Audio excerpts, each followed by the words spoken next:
L'éditorialiste Slimane Zeguidour nous a rejoint. Bonsoir Slimane. Bonsoir. Une journée lourde, tendue, c'est toujours le cas au fil des années et des décennies. Elle survient cette année dans un contexte encore plus particulier.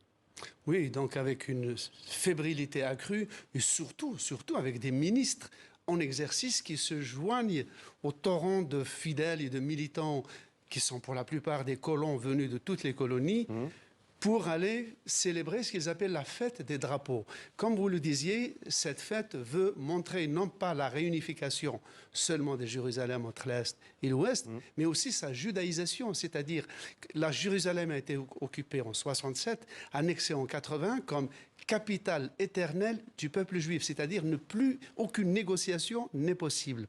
La mairie de droite dure qui est à Jérusalem travaille à la désarabisation, dépalestinisation de la ville. Par exemple, la ville est 3 fois sainte.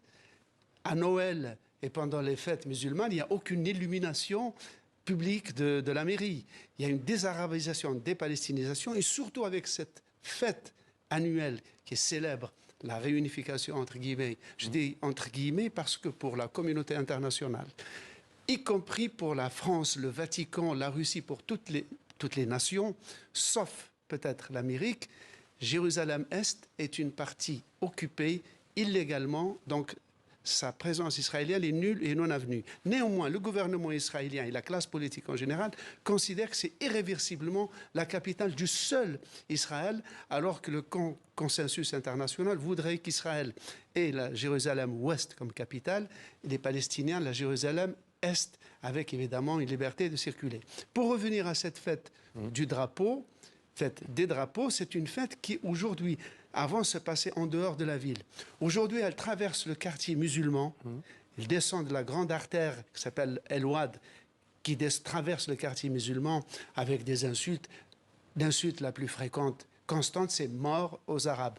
Et maintenant, ils entrent dans la mosquée Al-Aqsa par centaines. Pourquoi cette entrée dans la mosquée Al-Aqsa est significative? Elle est significative de l'extrémisme de certains fidèles parce que les deux rabbins orthodoxes israéliens, le rabbin Ashkenaz et le rabbin séfarade, ont émis des fatwas, si on peut dire, interdisant à tout fidèle juif de fouler l'esplanade des mosquées. Non pas par respect forcément du culte musulman, mais par peur de fouler là où il y avait le saint des saints du temple juif et que ce serait une profanation. Merci beaucoup Slimane.